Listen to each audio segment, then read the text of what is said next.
আমার ছেলে লক্ষ্মী ছেলে বাবা। চাকরি হওয়ার পর আপনার চোখে পানি চলে আসেনি কেন? হ্যাঁ, চাকরি পাওয়ার পর এটা আনন্দ পেয়েছে, ছেলের টাকা বিহীন আমার ছেলেটা চাকরি হয়ে গেল। হওয়ার পর দেখা যাচ্ছে আমি আমার ছেলে নিয়ে একটু ভালোভাবে চলাফেরা করতে পারবো। কিন্তু আলহামদুলিল্লাহ আমি আল্লাহর অশেষ রহমত এবং মা বাবার দোয়ায় 120 টাকার বিনিময়ে আমি পুলিশ কনস্টেবল চূড়ান্তভাবে মনোনীত হয়েছি। আমি বাদাম বিক্রি করি, গাড়ির উপরে ভেজি বেশি বাদাম। ছেলে মেয়ে দুটো পড়াশোনা করাছি, এই আমার কাজ। ওই বাদাম বেচছি, আমি মুনিশ খেটি, আমি ছেলে মেয়ে দুটো লেখাপড়া শিখাচ্ছি। খুব আনন্দ লাগছে। কেন আনন্দ লাগবে না? আমি ছেলে মানুষ করছি, কষ্ট করে মানুষ করেছি ছেলে। আমার আব্বু একজন ভ্যান চালক। আমার আব্বু আমাদের ভ্যান চালায় আমাদের দুই ভাই বোনের পড়াশোনা করেছে এবং আমি 2025 সালে রিক্রুটিং পুলিশ ব্যাচে আমি 3 দিন সফলভাবে নিজের যোগ্যতায় সফলভাবে। আপনার প্রশ্নের জন্য আমরা বাংলাদেশ পুলিশ বিগত বেশ কয়েক বছর থেকে আপনারা জানেন যে পরিবর্তিত নিয়োগ পদ্ধতি অনুসরণ করার মাধ্যমে সুনামের সাথে সারা দেশব্যাপী স্বচ্ছতার সাথে টিআরসি রিক্রুটমেন্ট কনস্টেবল সম্পন্ন করে এসছে। তারই ধারাবাহিকতায় 2025-এর এই পর্যায়ে টিআরসি রিক্রুটমেন্ট সম্পন্ন হলো। যারা নিয়োগ পেয়েছেন তারা তাদের যোগ্যতা, মেধা, দক্ষতার ভিত্তিতে নিয়োগ পেয়েছেন। তারা মাঠ পর্যায়ে যখন আসবেন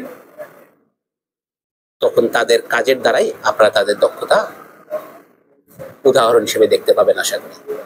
সংবাদ বা তথ্য আমরা এর মধ্যে পাইনি। যদি কখনো এই ধরনের কোনো সংবাদ পাওয়া যায় অবশ্যই তার বিরুদ্ধে আইনগত ব্যবস্থা গ্রহণ করা হবে। আজ Bangladesh trainee recruit constable TRC নিয়োগ জুন 2025-এ আমি একজন পুলিশ হিসেবে পুলিশে মাঠ কার্যক্রম আমি সফলভাবে সম্পন্ন করার পরে লিখিত পরীক্ষায় অংশগ্রহণ করি এবং তারপরে নিজ যোগ্যতার ভিত্তিতে আমি ভাইভা পরীক্ষায় অংশগ্রহণ করি এবং ভাইভাতে আমার নিজ যোগ্যতার ভিত্তিতে আমি আজকে নিয়োগপ্রাপ্ত হয়েছি, প্রাথমিকভাবে মনোনয়ন পেয়েছি। আমি আশা করি আমি দেশের জনগণকে এবং দেশের সেবায় সর্বদা নিয়োজিত থাকতে পারবো এবং সর্বদা সৎ এবং স্বচ্ছতার ভিত্তিতে আমার দায়িত্ব পালন করবো ইনশাআল্লাহ। আমার আব্বু একজন ভ্যান চালক।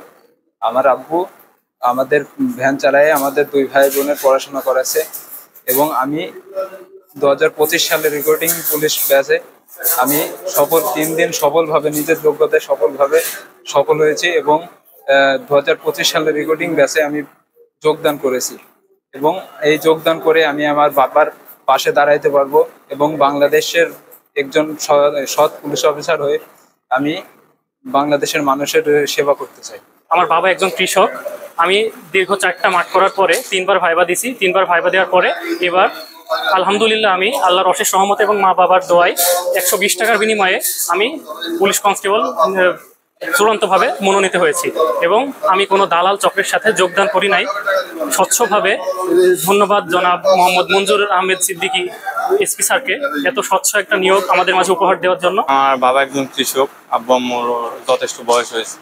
আমার চাকরিটা পরিবারের পাশে দাঁড়ানোর জন্য অনেক প্রয়োজনীয় ছিল এবং চাকরিটা পেয়ে আমি অত্যন্ত খুশি এবং আমি কোনো টাকা পয়সা মানে কোনো লেনদেন ছাড়াই আমি চাকরি পেয়েছি নিজ যোগ্যতায়। আমার প্রয়োজন ছিল আমার ছেলেটা আমার জন্য, মানে চাকরির জন্য। আমি ফ্যামিলিতে আমার 4টা লোক, আমি একা মানুষ, মানে কৃষক, চাষ কাজ করি। কেমন কে আপনি ভালো জানেন, কারণ একটা মজুরি খরচ 500 টাকা, কারণ 1 কেজি চাউলের দাম 60 টাকা। তো দেখছে একটা মানুষ ওই মজুরি দিন খাটে, কারণ ছেলে পেলে লেখাপড়া চালানো কিংবা সংসার চালানো অনেক টাফ ব্যাপার হয়ে দাঁড়ায়। কারণ গাড়ি দিতে পারি না, আমরা কৃষক মানুষ, একটা কৃষক মানুষ অনেক কষ্ট করে চাষ কাজ করে ছেলে দুটো লেখাপড়া শিখে দেখা যায় একটু মানুষের মতো মানুষ করতে পারছে আর কি। এটা আনন্দ পেয়েছে, ছেলের টাকা বিহীন আমার ছেলেটা চাকরি হয়ে গেল। হওয়ার পর দেখা যাচ্ছে আমি আমার ছেলে নিয়ে একটু ভালোভাবে চলাফেরা করতে পারবো কিংবা ছোট ছেলেটা। ধন্যবাদ দেবেন এই যে টাকা বিহীন চাকরি, কাকে ধন্যবাদ এখন কাকে দেবো? সব থেকে ধন্যবাদ দিতে আল্লাহ পাক, এটা আমাদের আছে আল্লাহ। আর তারপর এখন এসপি সাহেব দিয়ে দিল, কোনো দেখা দুর্নীতি না করে ইয়ে করে আমার ছেলের চাকরিটা দিয়ে দিল। এসপি সাহেবের ধন্যবাদ আগে জানাতে হবে। সর্বপ্রথম বলি এই যে নিয়োগ পরীক্ষা প্রথম থেকে শেষ পর্যন্ত, প্রথম মাঠ পর্যায় থেকে শুরু করে শেষ পর্যন্ত পরীক্ষা এবং আজকের ভাইভা পর্যন্ত এখানে আমি মনে করেছি এখানে কোনো প্রকার দুর্নীতি, কোনো প্রকার মানে খারাপ কাজ হয়নি।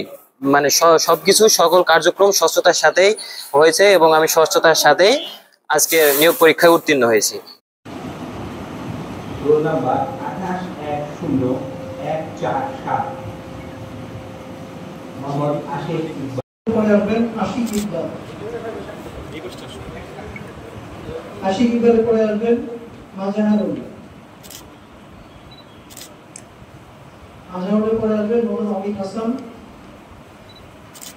এরপরে আসবেন মোহাম্মদ মাহফুজ আলী।